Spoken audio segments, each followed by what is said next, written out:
HTML වල අපි ඊළඟට කතා කරන්න යන්නේ HTML වගු ටේබල්. මොකටද මේ ටේබල් එකක් පාවිච්චි කරන්නේ? ටේබල් එකක් තමයි අපිට මොකක් හරි පිටුවක තියෙන දේවල් කන්ටෙන්ට් මැනේජ් කරලා දෙන්නේ. තියෙන දේවල් සන්දාරය සංවිධානය කරලා දෙන්නේ ටේබල් එකක්.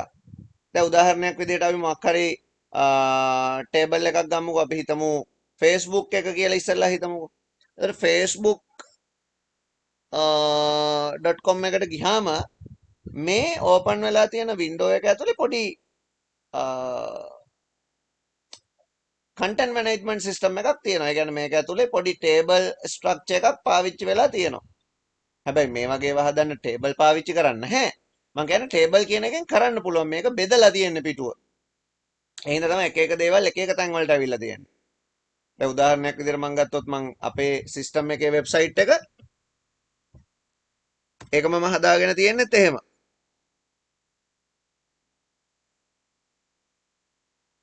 මේ තියෙන පිටුව බෙදලා. තේරුණානේ? ඉතින් පිටුව බෙදන්න ඇත්තටම අපිට පිටුව බෙදන්න ඕන වෙනවා. මේ මොකක් හරි ওই බෙදන ක්‍රමයක්. දැන් මම මේකෙදි පාවිච්චි කරන්නම් div කියන ඔප්ෂන් එක. හැබැයි අපි බලන්නේ සරලව වෙබ් පිටුවක් බෙදා ගන්න ටේබල් වලින් පුළුවන්ද කියන එක. ටේබල් කියන දේ පාවිච්චි කරලා අපිට සරලව වෙබ් පිටුවක් බෙදන්න පුළුවන්. දැන් අපි try කරමු ටේබල් වගේ දෙයක් පාවිච්චි කරලා මේ වැඩේ කරන්න පොඩි උදාහරණයකින් ටේබල් එක මොනවද තියෙන ලක්ෂණ කියලා බලමු. ටේබල් එකක් ගත්තාම ටේබල් එකක් නිර්මාණය වෙන්නේ මෙන්න මේවා මෙහෙම. ඔය තමයි ටේබල් එක.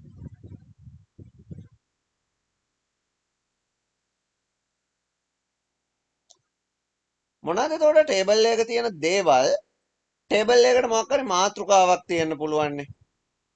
අපි ටේබල් කැප්ෂන් එක කියලා කියනවා ඒකට. මේක තමයි ටේබල් එක. හරි.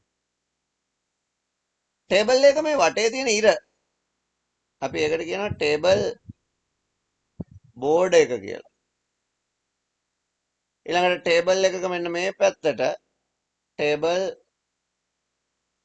රෝස් තියෙනවා. ඒකෙදි මේ පළවෙනි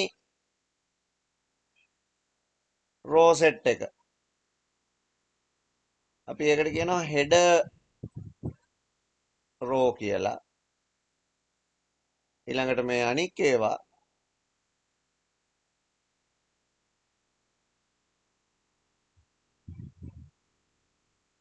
මේවා අපි මේවට කියනවා ටේබල් ඩේටා කියලා. ටේබල් එක නිර්මාණය වෙන්න ඕන මූලික දේවල් ඕවා. අපි දැන් try කරමු කෝඩ් එකක් ලියන්න ටේබල් එකක් ඔන්න ඕවා පාවිච්චි කරලා නිර්මාණය කරන්න.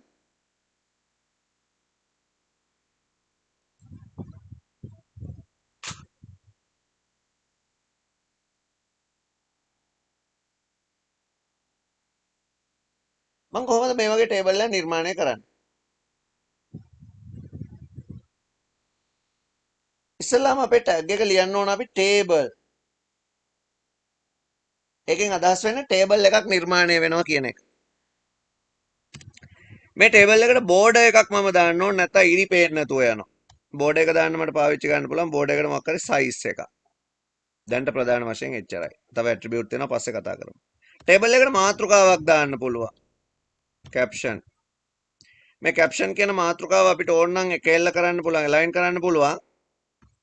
උඩට යටට. එක්ක top එක්ක bottom. දෙකෙන් එකයි දාන්නේ. එතකොට මම නමක් දාගන්නම්කො ටේබල් එකට my table කියලා දාන්නම්.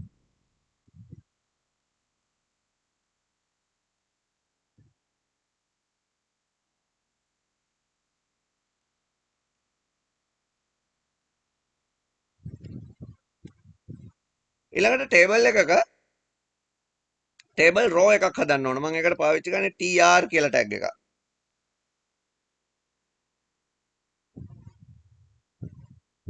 මේ ටික ගැන කතා කරොත් මේ ටේබල් කියන ටැග් එක, මේ කැප්ෂන් කියන ටැග් එක, මේ tr කියන ටැග් එක, මේ th කියන ටැග් එක, මේ td කියන ටැග් එක. දැන් අපි හදමු ටේබල් එක. ඒ දේවලුත් මතක තියාගෙන. tr එකක්, ඒක ඇතුලේ මම th එකක් හෙඩින් එකක් දානවා name කියලා. ඒ හෙඩින් එක ඉවරයි. ඊට පස්සේ තව th එකක් දානවා marks කියලා. ඒ th එකත් ඉවරයි. ඒ රූලත් ඉවරයි. බලන්න මේක හැදෙන විදිහ. හරි. ඊළඟට මං ආයෙ රූලක් පටන් ගන්නවා. රූල තමයි අපි ලියන්න ඕන. ඒකේ ලියන්නේ td. අපි නමක් දාමු කුලසේකර. මං දිග නමක් දැම්මේ alignment බලන්නත් ඕනේ හින්දා කුලසේකර කියලා දැම්මා. ඒ td එක ඉවරයි. තව td එකක් දැම්මා. අපි ලකුණුනේ ඊළඟට 85යි කියලා දැම්මා. ඒ td එක ඉවර වෙනවා. ඊට පස්සේ රූලත් ඉවර වෙනවා කියන tr ending එක දාගන්නවා. ඒ විදිහට අපිට මේ වගේම රූල් ඉතින් කොපි කරගෙන යන්න පුළුවන් ඕන තරම්. මම මේකෙම කොපියක් අරගෙන නමයි ලකුණුයි වෙනස් කරගන්නම්. අපි දත්ත දෙකක් තියෙන්න ගමු මොකද ලියන්නත් ලේසි වෙන්න ඕන හින්දා. මෙතන මම තව එක්කෙනෙක්ගේ නමක් දාන්නම් සිල්වා කියලා. ඊට සිල්වාගේ ලකුණු විදිහට මෙතනට දාන්නම් ලකුණු 75යි කියලා. දැන් ටේබල් එක ඉවරයි කියන ටේබල් එන්ඩින් ටැග් එක දාන්න ඕන. මේක අපි සේව් කරලා බැලුවොත් ඔයාලට වෙබ් පේජ් එක මෙන්න මේ වගේ පේන්නේ. අපි about html එකනේ ඕපන් කරන්න ඕන. මේ තියෙන ටේබල් එක. ඒතකොට මම මේක zoom කරන්නම් ටිකක්. my table කියන මාතෘකාව default උඩට ඇවිල්ලා තියෙනවා. ඒක යටට ගන්න ඕන නම් මෙතන bottom විතරක් දැම්මම හරි. ඒතකොට මාතෘකාව යටට යනවා. මම දැනට එහෙම දෙකම තියන්නම්. ඊට පස්සේ tr කියන්නේ රූලක් හැදෙන්න. ඒකේ th heading එකක් name කියලා. බලන්න heading වල bold වෙලා මැදට එක එල්ල වෙලා තියෙනවා. නේද? bold and center line. td කියන ඒවා bold නෑ. ඒවා normal font එකෙන් තියෙන්නේ. left align වමට එක එල්ල වෙලා තියෙන්නේ. එතකොට මම heading දෙකක් තියෙනවා name marks කියලා අරගෙන ඊට පස්සේ data තියෙනවා කුලසේකර 85යි සිල්වා 75යි කියලා. එතකොට table එකක් හදන්න ඕන මූලික tag ටික තමයි ඔය තියෙන්නේ. දැන් මේ විදිහට වගුවක් පිළියෙල කරාට පස්සේ අපිට මේ table කියන attribute එකත් එක්ක උපලක්ෂණ රාශියක් ගැන කතා කරන්න පුළුවන්. ඒ උපලක්ෂණත් එක්ක table එකක් අපිට වෙනස් කරන්න පුළුවන්. මොනවද මේ උපලක්ෂණ table එකත් එක්ක ලියන්න පුළුවන්? අපි බලමු උදාහරණයක් විදිහට table එකත් එක්ක ලියන්න පුළුවන් උපලක්ෂණ මොනවද කියලා. මේ table කියන උසුලනය පාවිච්චි කරලා අපිට table එකක් හදන්න පුළුවන් පළවෙනි දේ ඒක. එතකොට table කියන උසුලනේ ඒක. එතකොට table එකේ border එක ගැන අපිට කතා කරන්න පුළුවන් එක උපලක්ෂණයක් විදිහට අපි කතා කරා කලිනුත් ඒක. border කියන්නේ එක attribute එකක්. ඒ වගේම තමයි මේ border එකට color එකක් දාන්න පුළුවන්. ඒක තව උපලක්ෂණයක්. border color. ඊළඟට table එකට මම පසුබිමට වර්ණයක් දාන්න පුළුවන්. අපි ඒකට කියන්නේ bg color. ඕනනම් පසුබිමට පින්තූරයක් දාන්න පුළුවන් background වලින්. ඒක පසුබිමට ඕනනම් වර්ණයක් දැම්ම හැකි, ඕනනම් පසුබිමට පින්තූරයක් දැම්ම හැකි, දෙකෙන් එකක් දැම්ම හැකි. එතකොට අපි ඒකට කියන්නේ bg color කියලා. ඊළඟට මේ table එකක දිග සහ පළල ගැන අපිට කතා කරන්න පුළුවන්. table එකේ width එක, ඒ වගේම table එකේ height එක, උස සහ පළල. ඒක හරියටම table එක adjust කරගන්න අපිට පුළුවන් ඔය වැඩේ. width එක height එක. ඊළඟට table එකක තියෙන cells ඔයගොල්ලෝ බැලුවොත් අර output එක අපිට ආපෝ ඔයාලට පේනවා ඇති මේ කොටු සාමාන්‍යයෙන් table එකක් තියෙනවා වගේ නෙමෙයි තියෙන්නේ. දැන් සාමාන්‍යයෙන් table එකක් අපි යන්නොත් මෙහෙම ඉරි තියෙන්න ඕන. ඒකේ එහෙම නෙමෙයි තියෙන්නේ. ඒකේ තියෙන්නේ එක කොටුවක් මෙහෙම අනෙක් කොටුව මෙහෙමනේ. නේද? ඒ විදිහට තියෙන්නේ. එතකොට මෙන්න මේ අතර ඉඩක් තියෙනවා. අපි ඒකට කියනවා සෙල් ස්පේසින් කියලා. ඊට පස්සේ ආය අපිට ඒක බලන්න පුළුවන් තව ලක්ෂණයක් තමයි මේ අකුරු උනත් ඒ සෙල් එකේ වටේ මායිමේ ඉඳලා පොඩි ඉඩක් තියාගෙන තමයි ඇතුළත් වෙලා තියෙන්නේ. හේතු වෙන්නම නැහැ. අපි අන්න ඒකට කියනවා ඒ ලක්ෂණයට අපි කියනවා. ඒ කියන්නේ මේක ඇතුලේ අපි ගත්තොත් වචනයක් ලියමු මෙහෙම. එතකොට මෙන්න මේ ස්පේස් එක space between text and margin තේරුණා නේද? අපි ඒක highlight කරලා පෙන්නමු. මෙන්න මේ වටේට වෙන් කරන ඉඩ. හරිද? ඔන්න ඔය වටේට වෙන් කරන ඉඩට අපි කියනවා cell padding. cell padding. එතකොට ටේබල් එකක් හදද්දී අපි අනිවාර්යෙන් සැලකිලිමත් වෙන්න ඕන ඔන්න ඔය උපලක්ෂණ ටික ටේබල් එකකට එකතු කරන්න. ටේබල් එකට ඔය උපලක්ෂණ එකතු කරාම ටේබල් එක තියෙන ගුණාත්මක බව අපිට වැඩි කරගන්න පුළුවන්. දැන් ටේබල් එක ගොඩක්ම ඔය උපලක්ෂණ මේ CSS වගේ එකක් පාවිච්චි කරලා තව ගොඩාක් ලස්සන කරන්න පුළුවන්. හරිද? තව ගොඩාක් ලස්සන කරන්න පුළුවන්. විශේෂයෙන් ඔය සෙල් ස්පේසින් සෙල් පැඩිං බෝඩර් මේ වගේ දේවල් CSS වගේ භාෂා හරහා තමයි ලස්සන කරන්නේ. නමුත් අපි දැන්ට මේවා HTML වලින්ම කරන්න උත්සාහ කරමු. එහෙනම් මම දැන් අපි අර කලින් හදපු ටේබල් එකට මේ ගති ලක්ෂණ එකතු කරන්න යන්නේ. මම බෝඩර් එක චුට්ටක් ලොකු කරගන්නම්. එතකොට ඒක පැහැදිලිව පෙනෙයි. ඊළඟට මම මේකට තව ඔන්න උපලක්ෂණ එකතු කරනවා බෝඩර් කලර්. බෝඩර් කලර් එකක් මම දාගන්නම් මොකක් හරි. ඊට පස්සේ මම ආපහු මේකට දානවා BG කලර්. දැන්ට BG කලර් විතරයි දාන්නේ මොකද බෑග්ග්‍රවුන්ඩ් දැම්මොත් BG කලර් දාන්න බැහැනේ. ඒකින්ද මම මේකේ පසුබිමට වෙන පාටක් දාන්නම් මොකක් හරි මම ගන්නම්කෝ yellow කියලා දාන්නම්කෝ දැන්ට green දාන්න. ඒ පසුබිම table border color BG color. ඊට පස්සේ මට ආයෙ එකතු කරන්න පුළුවන් එකක් තමයි width එක. ටේබල් එක කොච්චර පළල වෙන්න ඕනද? 600ක් පළලට මම ගන්නම්. ඔය මොනවද ඔය තියෙන පික්සල් වලින්. උස කොච්චරක් උස වෙන්න ඕනද? මම 300ක් උස වෙන්න ඕන කියලා දෙන්න. cell spacing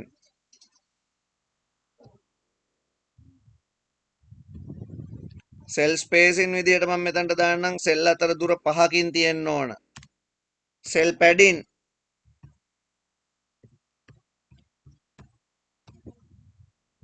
පහකින් තියෙන්න ඕන කියලා මම කියනවා.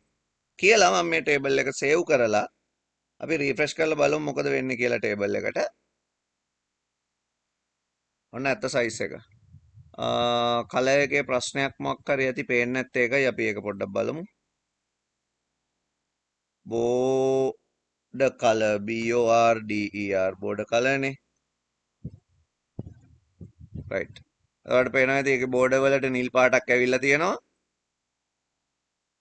600යි 300ට ඔටෝ ඇඩ්ජස්ට් වෙලා තියෙනවා. පසුබිමට වර්ණයක් ඇවිල්ලා තියෙනවා. ඉතින් පසුබිමට වර්ණය වෙනුවට ඔයාලට ඕනනම් මෙතනට ලියන්න තිබුණා BG color වෙනුවට මොකද්ද background.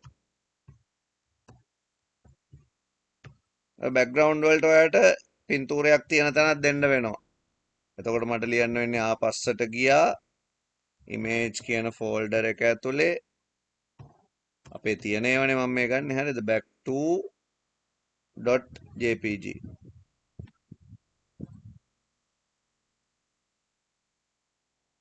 පසුබිමට ඒ පින්තූරේ ඇප්ලයි වෙනවා ඔයාලට පේනවා ඇති. දැන් මේ සෙල් ස්පේසින් ගැන කතා කරොත් සෙල් අතර තියෙන දුරනේ සෙල් ස්පේසින් කියන්නේ. එතකොට මේක මම තව ටිකක් වැඩි කරොත් ඔන්න බලන්න මම මේක 25ට විතර වැඩි කරා. save. බලන්න මේ කොටු අතර තියෙන දුර වැඩි වෙනවා. දැක්කද? කොටු අතර තියෙන දුර ගොඩක් වැඩි වුණා. ඒ තමයි cell spacing. ඊට පස්සේ මම ඒක ආයෙ තිබ්බ ගන්නට දැම්මා cell padding.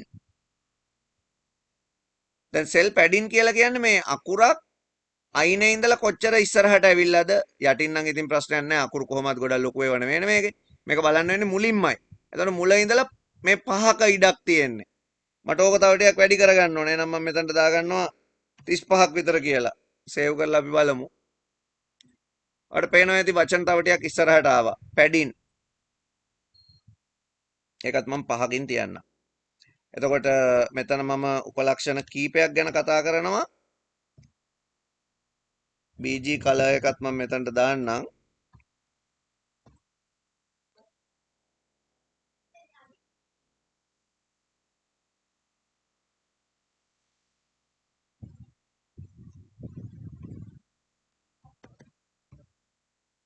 එතකොට BG color එක හරි background color එක හරි දෙකෙන් එකයි දාන්න පුළුවන් මතක තියාගන්න හරිද? මේ දෙකෙන් එකයි. මම ඇලීරක් දැන් මේකයි. මම නිකන් ඉමේජ් එක විදියට දැන්ට ඔහොම තියන්න. එතකොට මේ තියෙන්නේ ඔන්න ටේබල් එකක උපලක්ෂණ ඔක්කොම එක ලියපු ටැග් එක.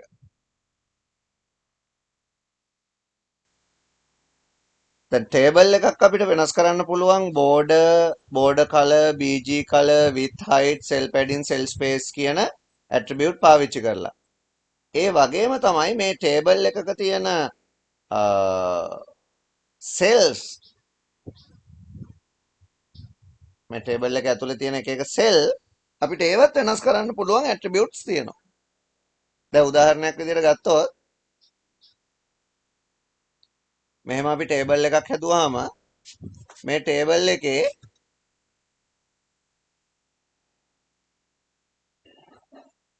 මෙන්න මෙහෙම කොලම් දෙකක් එකට කරන්න පුළුවන්. එතකොට අපි කොලම් දෙකක් එකට කරනවට අපි ටේබල් වලදී කියනවා col span කියලා. col span. එහෙම නැත්නම් අපිට ටේබල් එකක row දෙකක් එකට කරන්න පුළුවන්. අපි එතකොට ඒවට කියනවා row span කියලා. එහෙම නැත්නම් අපිට ටේබල් එකක row column ඔක්කොම එකට කරන්න පුළුවන්. row column ඔක්කොම එකට කරන්න පුළුවන්. දැන් මේ වගේ. එතකොට අපි මේකට කියනවා row and col span කියලා. row column දෙකම. දැන් අපි මේ වගේ වැඩක් කොහොමද ටේබල් එක කරන්නේ? මේ ටේබල් එක දිහා බලමු. අපි මම මේකේ කලින් තියෙන ඩීටේල් ඔක්කොම අයින් කරන්නම්. ඊට පස්සේ මේකට මම මේකේ තියෙන ටේබල් ඇට්‍රිබියුට් උත් මම ගොඩක් අයින් කරන්නම්. මොකද මේ ඔක්කොම ටේබල් ඇට්‍රිබියුට් ටික මේ වැඩේට ඕනේ නැහැ. සෙල් පැඩින්, සෙල් ස්පේසින් ඒවා අයින් කරන්නම්. width height එක විතරක් තියන්නම්. background එකත් අයින් කරන්නම්. border size එක විතරක් තියනවා. border size එකත් මම එකෙන් තියන්නම්. දැන් මම මේ ටේබල් එකට ටේබල් රෝ දාන්න යන්නේ. මම ඉස්සලාම ටේබල් රෝ එකක් පටන් ගන්නවා tr. ඒකේ මම ටේබල් හෙඩින් එකක් හරි ඩේටා එකක් හරි මොකක් හරි පටන් ගන්නවා. හෙඩින් වලට ඩේටා වලට දෙකටම පාවිච්චි කරන්න පුළුවන් මේ ඇට්‍රිබියුට්. හිතන්න මම ටේබල් හෙඩින් එකක් ගත්තා කියලා. එතකොට මට ඕන නම් ඇඩ්ජස්ට් කරන්න පුළුවන් ඒකේ width එක කීයක්ද? මට ඔය width height කියන ඇට්‍රිබියුට් පාවිච්චි කරන්න පුළුවන් THTD ඇතුලේ. දැන් මේක 600ක් ඔක්කොම පළලයි. ඒ කියන්නේ මට width එක 200 ගානේ සෙට් තුනක් හදන්න පුළුවන් නේ. එතකොට අපි ගත්ත අර එක්සැම්පල් එකේ rows 4ක් තියෙනවා. ඒකින්ද මම මේක 400ක් කියලා අරගෙන CA වෙන් 4කට හදන්නම්. width එක 200යි height එක 100යි කියලා. ඔය තමයි ටේබල් එකේ resolution එක, ටේබල් එකේ දිග පළල. ඩයිමෙන්ෂන් එක. දැන් ওই විදිහට තමයි මේ ටේබල් එක හැදෙන්නේ. මේ ටේබල් එක අපි ඉස්සල්ලාම ඩිෆෝල්ට් හදලා බලමු. හරි. මේක එතකොට නිකම් මේ ටේබල් එක දිහා බැලුවොත් ඔයාලට මේ ටේබල් එක මේ අතර මෙහෙම දැන් මේක මේ වෙනස් මකලානේ තියෙන්නේ. මකන්න නැතුව තිබුණා නම් මෙතන මෙහෙම යා වෙලා තියෙන්න ඕන. මේක මෙහෙම තියෙන්න ඕන. මෙහෙම තියෙන්න එපා. ඒ කියන්නේ මේක ඇත්තටම 3x4 ටේබල් එකක්. මේ පැත්තට කොලම් 3යි, මේ පැත්තට රෝ 4යි. එතකොට මම කොලම් 3ක රෝ 4ක ටේබල් එකක් හදා ගන්න ඕන මේ වැඩේට ඉස්සල්ලාම. with height ගැන මං මෙන්ෂන් කරොත් මේ විදිහට. එතකොට මේ එක th එකක්. මම එක කියලා data එක දාන්නම් ඒකට. මේ විදිහට th තුනක් තියෙන්න එපා කොලම්. දෙකයි තුනයි. දැන් tr එක ඉවර වෙනවා. තේරුණාද ඔයගොල්ලන්ට? දැන් tr එක ඉවර වෙනවා. අපි සේව් කරලා වෙබ් එක රිෆ්‍රෙෂ් කරලා බැලුවොත්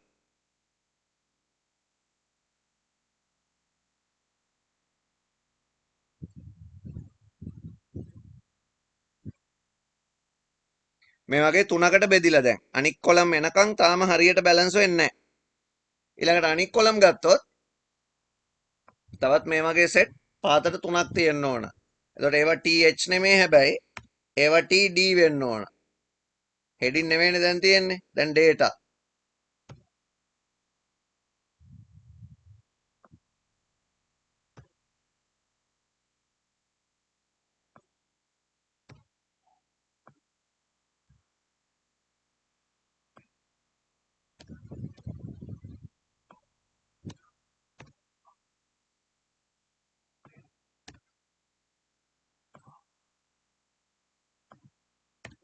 ඉතින් දෙවෙනි data set එක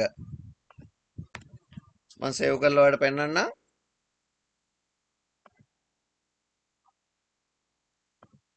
දැන් අපේ අර table structure එක හරියටම එන්නේ මේ වගේ set ආපුවාම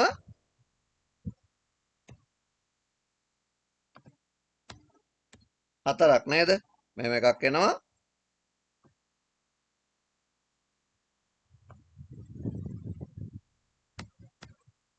මෙහෙම තව එකක් එනවා.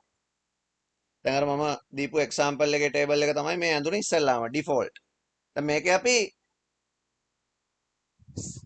column span row span කරන්න ඕන.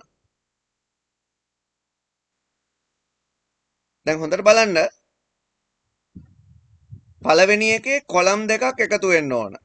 එහෙනම් මම මේක මොකද කරන්නේ? දැන් මම මේ කලින් පාර width එක height එක ඔක්කොම මෙන්ෂන් කරලා මේක දාලා තියෙන්නේ. ඒ size පෙන්වන්න ඕනේ හින්දා මම width height පාවිච්චි කරනවා. මම දැනට width height අයින් කරගන්නම්. ඕගොල්ලන්ට නැත්තම් කෝඩ් එක කම්ප්ලෙක්ස් වැඩි වෙන හින්දා. දැන් width එකයි height එකයි මම අයින් කරා. හැම එකෙම අයින් කරගන්නවා.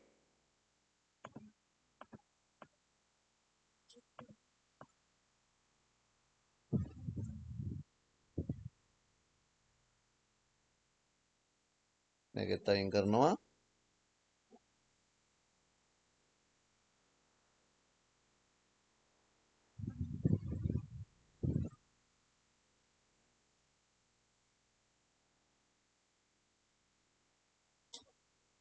right දැන් ඔන්න width height මොනවද දාන්නේ නැතුව මම මේ ටේබල් එක ඔයගොල්ලන්ට පෙන්නන්නේ. width height එක මොනවද දාලා නැහැ. ඒත් මේකේ වෙනසක් නැහැ. හරිද? දැන් මොකද ටේබල් එකට මම දීලානේ තියෙන දිගක් පල්ලක්. එතකොට ඒ ටික පෙන්නනවා. දැන් මම මොකද කරන්න ඕන? පළවෙනි හෙඩින් දෙක මෙන්න මේ දෙක එකතු කරනවා. එතකොට කොලම් දෙකක් එකට කරන්න ඕන. එතකොට මම මේකට ලියනවා කොලම් දෙකක් එකතු කරන්න. ටේබල් හෙඩින් එකේ කොලම් දෙකක්. එතකොට කොල් ස්පෑන් කොලම් දෙකක් එකට කරන්න 2යි කියලා ලියනවා. කොලම් දෙකක් එකට කරන්න කියලා ලියනවා. ලිව්වහම දැන් ඔන්න හොඳට බලන්න මේකේ කොලම් දෙකක් එකතු වුණාම තව ඉතුරු වෙන්නේ එක data එකයිනේ. ඒ කියන්නේ මම මෙතන මේ විදිහට th තුනක් ලියන එක තේරුමක් නැහැ. දෙකක් ලිව්වම ඇති. කොලම් දෙකක් එකතු කරනවා තව data එකක් තියෙනවා. බලන්න සේව් කරාම දැන් කොලම් දෙක එකතු වෙලා. ඊළඟට මං කිව්වේ රෝ දෙකක් එකතු කරමු අපි. අපි ඒක ඊළඟ පොලිමෙන් කරමු. මේ දෙන්නම එකතු කරන්න ඕන. මේ උඩ එකයි යට එකයි. එහෙනම් ඒක කොහොමද කරන්නේ? රෝ දෙකක් එකතු කරන්න ඕන. එහෙනම් මම මේකට ලියන්නේ T TD එකේ මම මේවට අංක දාගන්නම්. එතකොට ඔක හරියට අඳුර ගන්න පුළුවන්. මේ පළවෙනි එක මේ දෙවෙනි එක. හරිද? දෙවෙනි එක. මම දැන් තුන්වෙනි ඩේටා එක ගන්න යන්නේ. මොකද තුන්වෙනි ඩේටා එක මෙන්න මේක. මේ තුන්වෙනි එක ඊට පල්ලෙහා තියෙන එකත් එක්ක එකතු කරන්න යන්නේ. එතන මොකද කරන්නේ? තුන්වෙනි එකේ මම මෙතනට ලියනවා row span සමානයි කීයක්ද රෝ එකතු කරන්න ඕන දෙකක්. රෝ දෙකක් එකතු කරන්න ඕන. දැන් වැඩේ තියෙන්නේ ඊට පල්ලෙහා තියෙන රෝ එක එතකොට මේකේ මේ ලියලා තියෙන එකනේ. එයා අපිට වැඩක් නැහැ දැන්. මේ බල. එයා අයින් වෙනවා. දැන් මේක තමයි 3. එතකොට මේ 4 මේ 5 අපි ඒවට අංක දාමු. මේ 4 මේ 5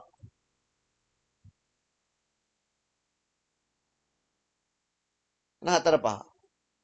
දැන් එතකොට දැන් පළවෙනි පේලියේ කොලම් දෙකක් එකතු වුණා දෙවෙනි එක. දෙවෙනි පේලියේ මේ උඩ එකයි 4යි 5යි. හැබැයි මේ උඩ එක යට කොටුවකුත් අල්ලගෙන තියෙන්නේ. තුන්වෙනි පේලියේ පළවෙනි එකත් අල්ලගෙන තියෙන්නේ. මම ඒකනේ මේ තුන්වෙනි පේලියේ පළවෙනි එක මෙතන මැකුවේ. එතකොට ඒකේ ඊළඟ එක තුන්වෙනි පේලියේ දෙවෙනි කොලම් එක අල්ලගන්න යන්නේ ඊට පාත තියෙන රෝ එකයි ඉස්සරහින් තියෙන කොලම් එකයි. එහෙනම් මං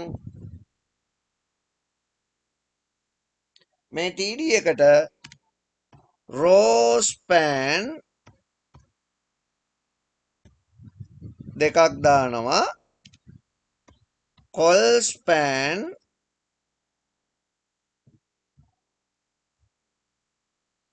දෙකක් දානවා. ඒ තමයි එතකොට 6 වෙනි වැලියු එක වෙන්න ඕන. හරිද? 6.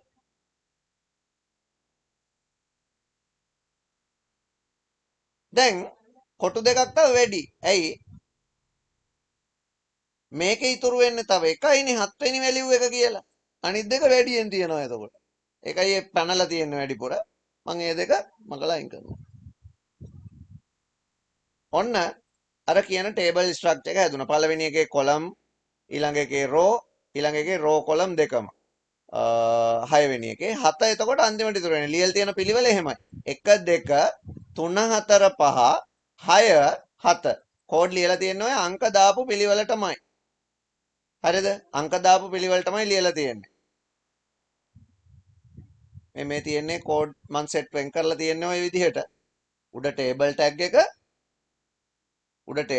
එක ඊට පස්සේ පළවෙනි රූල ඒකේ තියෙන 1යි 2යි කියන දත්ත දෙක, දෙවෙනි රූල ඒකේ තියෙන 3යි 4යි 5යි කියන දත්ත ටික, තුන්වෙනි රූල ඒකේ තියෙන 6 කියන එක විතරයි, හතරවෙනි රූල ඒකේ තියෙන 7 කියන එක විතරයි. එතකොට මේ තමයි ටේබල් එකක් අපිට කොලම් රෝ එකතු කරලා හදන්න පුළුවන් ආකෘතිය. මම ඊට පස්සේ ඔයගොල්ලන්ට එක්සැම්පල් එකකින් මේ වගේ පිටුවක් හදන හැටි පෙන්නන්නම්. හරි මම මෙහෙම එක්සැම්පල් එකක් ගන්නවා. මට වෙබ් පේජ් එකක් හදන්න ඕන මෙන්න මේ වගේ.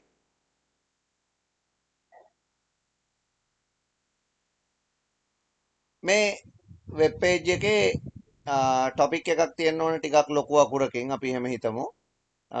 animal in the world. මේකට බෝල්ඩ් වෙලා ලොකු අකුරකින් මම තියෙන්න ඕන. ඊට පස්සේ අපි හිතමුකෝ සිංහෙක්. එතකොට මෙතන ලයන් කියලා බෝල්ඩ් වෙච්ච ටෙක්ස්ට් එකකින් මාතෘකාව තිබිලා සිංහයා ගැන විස්තරය දෙනවා.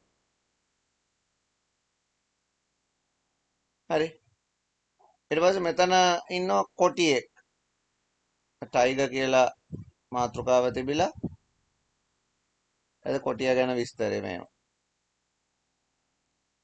ඔය විදිහට වෙබ් එක දිගටම පාතර යනවා. යටම වෙබ් එකේ යටින් මේක තමයි වෙබ් එක. වෙබ් එකේ මේ යටින් copyright information තියෙනවා. copyrights at ඒ මොනාරි ඒ විස්තර ටික ඔහොම තියෙනවා. එතකොට මේක දිහා බැලුවම මේකේ ටේබල් ආකෘතියක් තියෙනවා කියලා අපිට පේන්න ඕන. බලන්න මේක බෙදුවොත් අපි ටේබල් එකකට මෙහෙම ටේබල් එකක් තියෙනවා.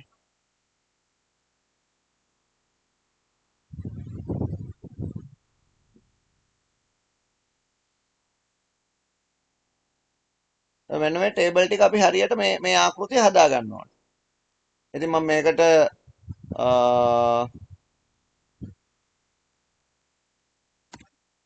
සිංහෙක්ගේ ඉමේජ් එකක් සේව් කරගන්නම්. වගේ එකක්. ඊට පස්සේ ටයිගර් ඉමේජ් එකකුත් සේව් කරගන්නම්. වගේ එකක්. ඒතර මං ගාව මේ සේව් කරගත්තු පින්තූර මගේ වෙබ් ෆෝල්ඩර් එකේ මං ඉමේජ් කියලා ෆෝල්ඩර් එක ඇතුළට දාගත්තා. සිංහයයි ඒක lion.jpg කියලා රීනේම් කරගත්තා. කොටියාගේ පින්තූරේ tiger.jpg කියලා රීනේම් කරගත්තා. දැන් මම වෙබ් එක හදන්නයි යන්නේ.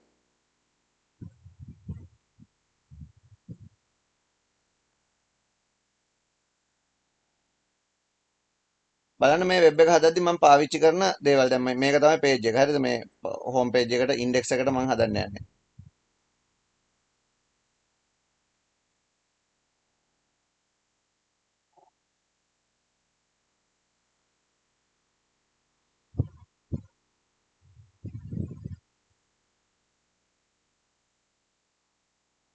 බෑග්ග්‍රවුන්ඩ් එක අපි සුදු පාටට තියමු.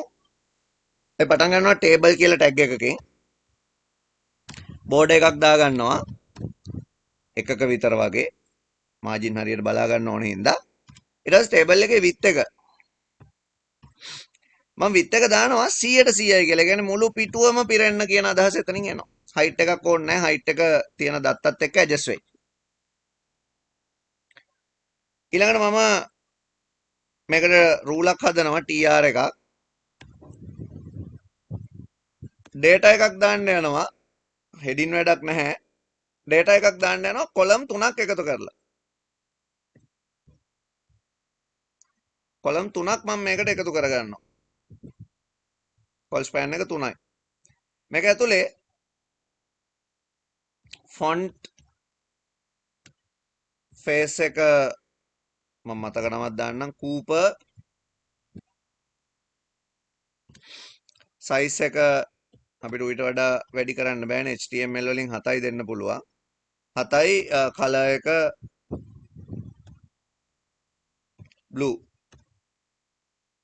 blue color text එකක් මම දාන්න යනවා මේක තව ටිකක් ලොකුත් කරගන්න ඕන කියලා ඔයාලට හිතනවා නම් big එකක් දාන්න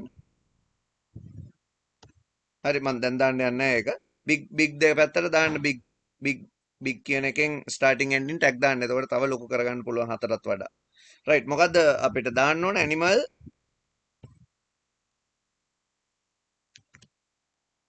in the world.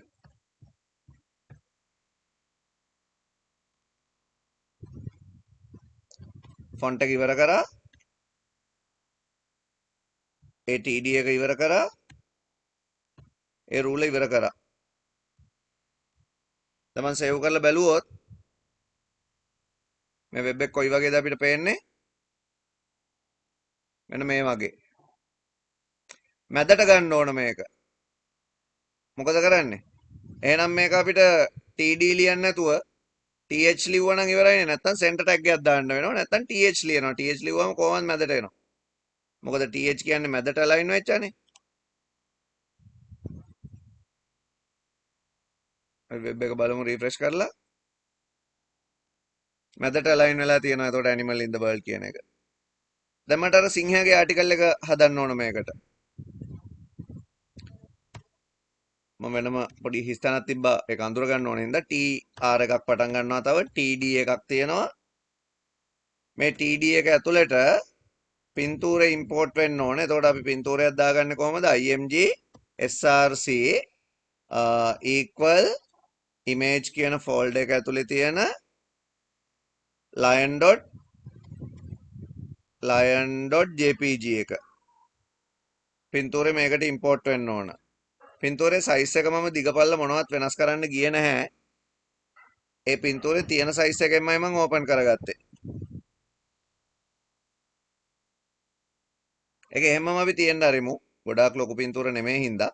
ඕනනම් පින්තූරේ size එකත් ඉතින් width and height දාලා හදන්න පුළුවන්. මම එහෙමම තියන්න. ඊළඟට ඒ data එක ඉවර වෙනවා. td ඊට පස්සේ තව data දෙකක් ඉතුරු වෙන්නේ කොලම් තුනක් නෙමෙයි ඒකේ. ඒ data දෙකම මම එකක් කරලා td colspan කොලම් දෙකක් එකට කරලා equal to කියලා දාලා bold කරපු text වලින් lion කියලා දාලා bold එක ඉවර කරලා br එකකුත් දාලා ටක් ගාලා lion ගැන ආටිකල් එකක් කොපි කරගන්නවා.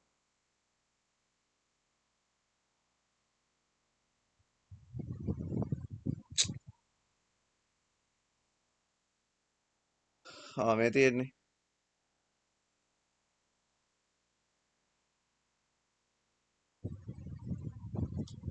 ඒක මම මෙතන ඉඳලා දානවා. the lion is a species ඔන්නෝම තියෙනවනේ මම මේ ටික ගන්නවා.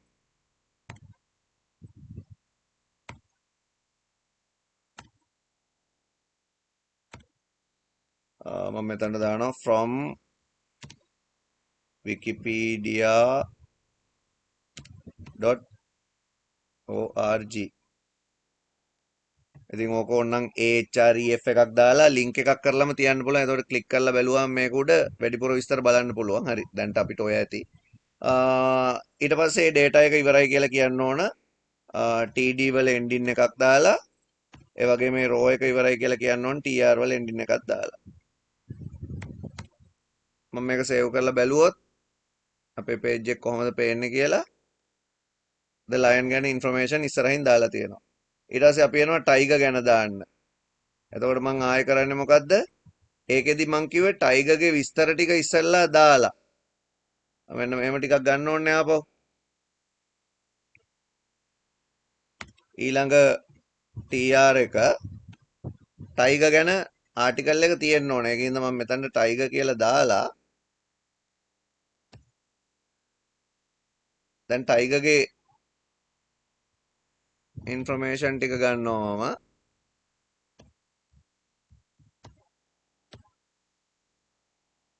tiger ගැනත් එතකොට අර වගේ wikipedia එකක් තියෙනවා ඒක copy කරගන්නම්.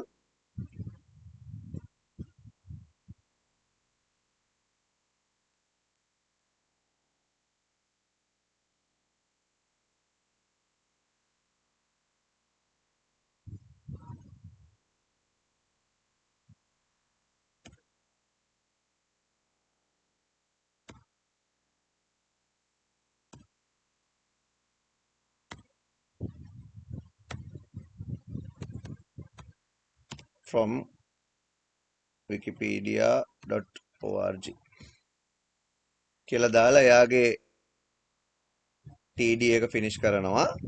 එයාගේ td එක finish කරලා දැම්මට ආපහු ඕන data එකක් tiger ගේ image එක දාන්න. එතකොට lion ගේ image එක දැම්ම වගේම එකක් ඕන මම ඒකත් ගන්නවා මෙතනට. මේක tiger.jpg කියලා මම save කරේ. tiger.jpg කියලා td එක දාලා tr එකත් ඉවර කරනවා.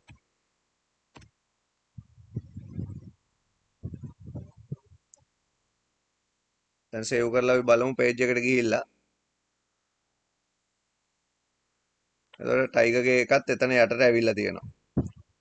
හරි පින්තූරේ තව ටිකක් පුංචි කරා නම් මම with height adjust කරලා එතකොට ඕක අයිනට ඇවිල්ලා තව මේ margin හරියටම හැදිලා තියෙනවා පේනවා. එහෙම අපිට මේක කරන්න ඕනේ නැහැ. අපි දැන්ට අර විදිහට තමයි set කරේ දෙපැත්තට. ඊළඟට footer එකට මම ගන්නවා තව tr එකක්. ඒකේ td එකක් දානවා කොල් ස්පෑන් 3ක කොලම් 3ක් එකට වෙලා ඒකේ දානවා මම අර copyright information 2021 copyright all right reserved මොකනේ දාන්නේ මේක center align වෙලා තියෙන්න ඕන ඒකින් මම මේකට tag එකක් දානවා center කියලා මේක center tag එක ඉවර කරලා td එකත් ඉවර කරලා tr එකත් ඉවර කරනවා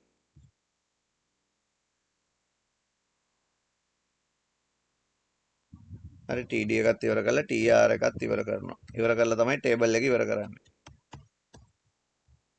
caption මොනවද දාන්න ගියේ නෑ මම මේකට ඔය තමයි